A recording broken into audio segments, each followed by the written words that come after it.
Hi, my name is John Grenham, and I'm here to talk about my website, johngrenham.com, Irish Ancestors. What you're looking at here is the homepage. It's designed to be as simple and as easy to look at as possible.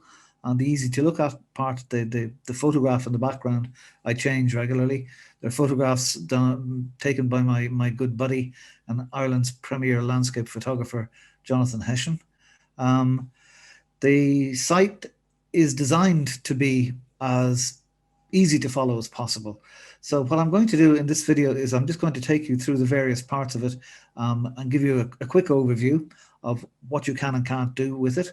And then I'll come back in later videos in the series and go into detail about how exactly you can use them to do research on your own families. Okay, first of all, the surnames. The surname box in the middle of the page there, I'm just going to put in the surname Cregan and show you what happens. Okay, this is the result. Obviously, it depends on the surname. Some surnames, there's lots and lots of information. Other surnames, not so much. Cregan is about average, I would say. So there are 179 Cregan households recorded in mid-19th century Ireland. And this map on the left here shows you where exactly in Ireland households of the surname are recorded in Griffith's valuation, which is the only surviving comprehensive mid-19th century census substitute for Ireland. It's quite a useful map in the sense that it gives you a quick visual grasp of where households of the surname were clustered, where they're most common. Um, and you can go into more detail. You can see the original records these are based on. I'll come back to that in another video. As well as that, you have breakdown, a table breaking down the households by county. Again, you can click through that, go into the parishes, look at the original records. There's also a surname dictionary, um, which includes all variants, um, uh, all recorded variants of the surname. Most surnames in Ireland were originally Gaelic Irish surnames and have been tortured into English. So lots of variant spellings because English was a foreign language to most of the people whose names were being recorded. So Cregan with two E's, Cregan, Crehan, Creachon, Crehan, okay, they all overlap and intertwine. One of the points about making that clear is that this is one of the most important things you can possibly grasp about doing research on Irish records is that Irish surnames are slippery beyond belief, slippery and malleable and uh, very hard to pin down. So I'm even now, after 35 years of doing research, I'm still being surprised by new surname variants that I hadn't realized existed before. That's what the column on the far right hand side is doing, variance in Griffiths and total households. So you can see there's Cregan, Crehan, GH, EIGH, RIGGAN. Um, One of the reasons for putting those on that page that prominently is to keep it in view all the time, that you're not just researching a particular spelling, you're researching all of these spellings. Okay. Um, there's also, again, I'll come back to it in more detail when I'm talking specifically about surnames. There are variants that don't appear in Griffiths but do appear in other Irish records, and very often there are a lot more of those than there are in the Griffiths record survey. As well as the Griffiths, the result on the surname dictionary and the variants, um, this page, this first results page, also gives you maps of other records. So births, these are state records of births, marriages and deaths mapped between 1864 and 1913. And you can see, again, the Limerick heartland of the Creegans. Um, for 1901, 1911 census, a map of households recorded as Cregan. Again, you can see the same clusters, the same for 1911, and the same for Catholic parish baptisms. Okay, the um, the idea of this is to provide an easy entry to each of these. These are the most important Irish record sources for 19th century Ireland, anyway, and the maps provide uh, ready access to them. Again, I'll be talking in more detail about each of these maps later in the series of videos. one of the things to keep in mind is that, like the Griffiths, there are any surname variants, any spelling variants that appear in the baptismal records are listed here. The point is to keep it before your eyes at all times, that you have to keep an eye out for other spellings. Okay, that's the results of your initial query. Surnames are the most important, obviously, the most important piece of raw material you have when you're doing genealogical research anywhere. Um, Place names are particularly important in Ireland because nearly all of the surviving records are deeply attached to place names.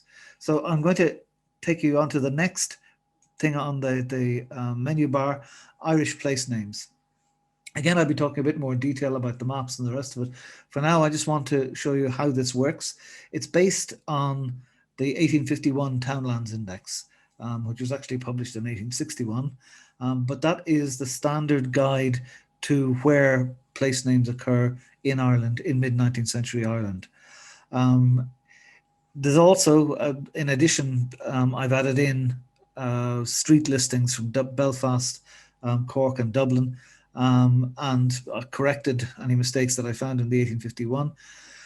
It allows wildcards, and this is one of my favourite things in the whole wide world is a nice wild card, because again, with surnames and with place names, it can be very hard to pin down what a precise pronunciation has been transliterated as into the records.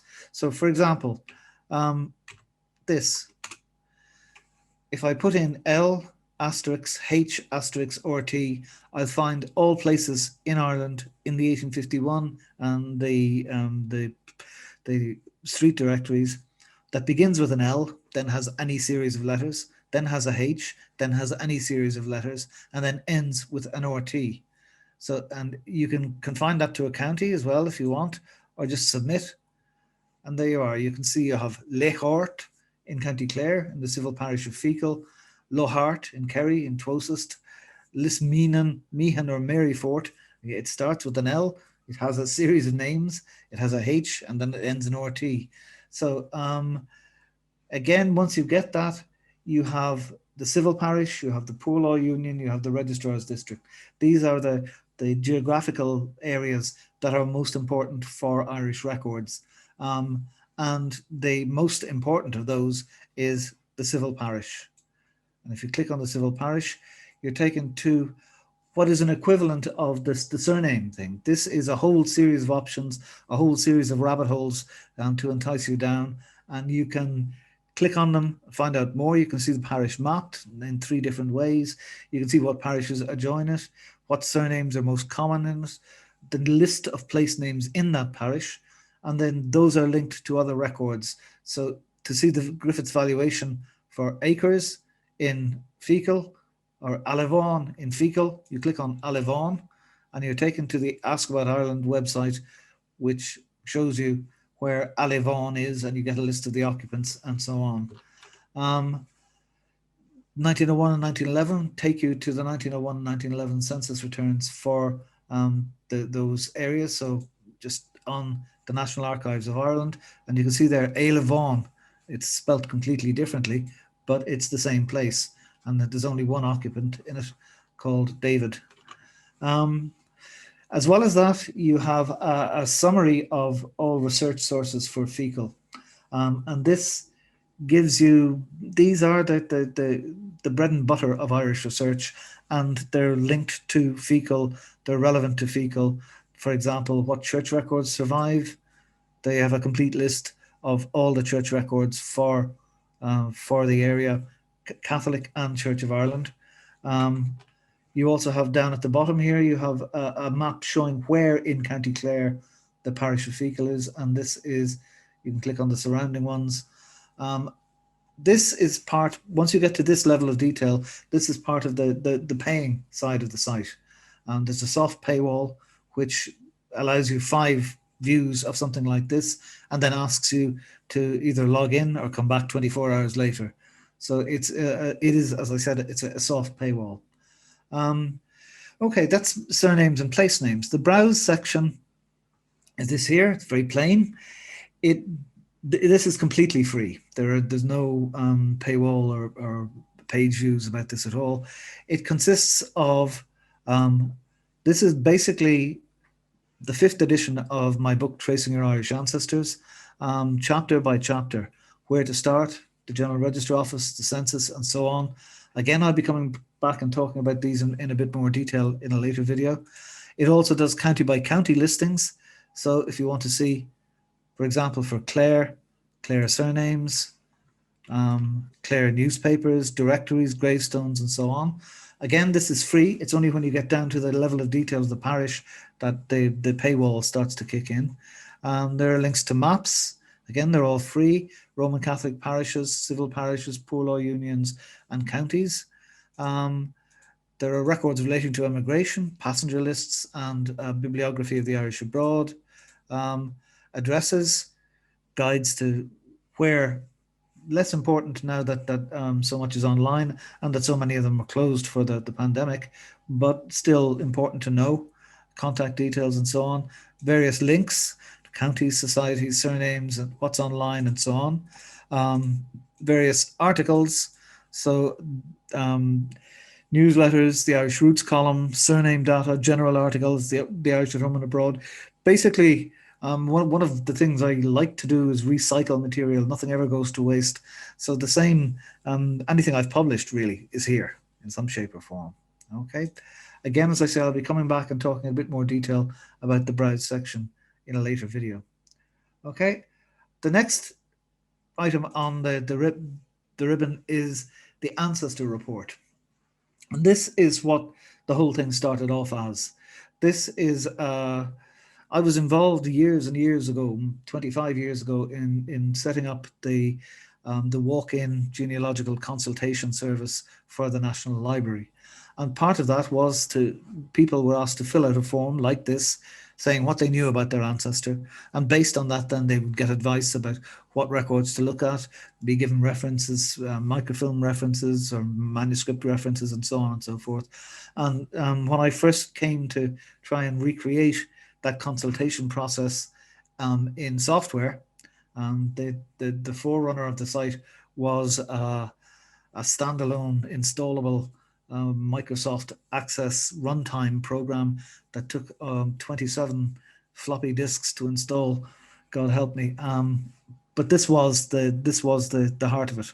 The idea was that you filled in whatever you knew about your ancestor and clicked a button and got a report back, which you could print out or save, and you would then use the information in that to access the records. So it's a bit it shows its age. I think it's a bit paper based. Let me show you what happens if you happen to have an ancestor called O'Brien, who was a barrister and who was a Church of Ireland in Cavan. And you can see that this is a list of all of the records potentially relevant. If you had a barrister for an ancestor, you're very lucky. So you'll have, for example, those records, those published records. Some of them are online. It's barristers were very conspicuous. It tells you what general register office records there are. In other words, records of state marriages, deaths and births, estate records, local histories, gravestone records, wills, newspaper indexes, and so on. What you get out of this depends on what you put into the form. Obviously, if all you know is a surname and a county, you're not going to get this. Again, if you're talking about this, like most of the site, it is more useful for 19th century records, maybe late 18th century. Once you go beyond that, you're into the wild blue yonder as far as Irish genealogy is concerned in any case. But so it again depends on the dates. It depends on the personal circumstances. It's there and it's free to use again. Okay, the next item along on the top menu bar is the blog. And this is a continuation of a column that I wrote in the Irish Times from 2009 to 2015, 16, 2016, a 400 words every Monday called Irish Roots. That's where the Irish Roots in the title comes from. Since I moved on from the Irish Times, I've been doing this as a blog since 2016, initially every week. As I get older and slower, they've spaced out more and more. It concerns not just genealogy records. I mean, this one we're looking at here is about the records of the Land Commission. But it's also anything to do with heritage, with Ireland, with stuff that tickles my fancy, basically. So it's a pretty much a personal indulgence. And as you can see, there are lots and lots and lots of archives. So you can wander around in there until you're completely lost. And the final item on the top bar here is the wizard. This is an attempt to make a more screen user-friendly version of the ancestor report. So instead of filling out everything all in one go, it asks you what you know, and depending on what your response is, it asks you for more detail, and then it takes you to a final report with links to the records on the site. So let me just show you how this works. So John Murphy, well, let's say Cregan, since we're using Cregan and we don't want to be swamped in Murphys. Okay, 1875, gender male. Do I know his religion? Yes, I do. What is it? He was a Catholic. Do I know the names of either of his parents? I do. I know one of them. His father was Michael. Okay, I don't know his mother's name or his mother's maiden surname. Was he married in Ireland? No, he wasn't. Were any of his children born outside Ireland? Yes, they were. So Michael, born, Cregan. You can see at the top of the page, there's a summary, accreting little by little of what you've already put in. So the year of birth, say 1900. All right, we'll just put him in next. And you can see there he had Michael Cregan in 1900. Do you know where in Ireland John Cregan was born? Yes, let's say we're being lucky. He was in County Clare. Do I know anything more specific? A town, a townland or parish? Why, yes, I think I do. And because I said Clare, I get a list of Clare parishes, fecal. Okay. Do I know what occupation he had in Ireland? No. Do I have any information on his brothers and sisters? No. Did he emigrate from Ireland? Yes. Rough year of departure, 1890. I don't know where he left from. And he went to the United States. Okay. And again, that appears in the top barrier list. Any other relevant information? No. Okay. And next, and here you have the end result. In the green bar at the top, the information you've put in. Then versions of the surname. Again, my hobby horse. Keep your eye on the variants. Okay, so it gives. He was in Ireland for a civil registration event. The good news is that all registered births are freely available at irishgenealogy.ie, and there's a list, a link there, a link to the transcripts on familysearch.org, and a link to the details of the Catholic records and so on. You can see what it's trying to do is just take what you put in and direct you in the right direction. Okay, I mean, and that's really what the entire site is trying to do. It's trying to help people find their Irish ancestors by directing them in the right to the right areas, to the right records, to the right record repositories. And I'm going to be talking in more detail about all of the things I've given you an overview of in other videos in this series. So thanks very much for listening, and happy hunting.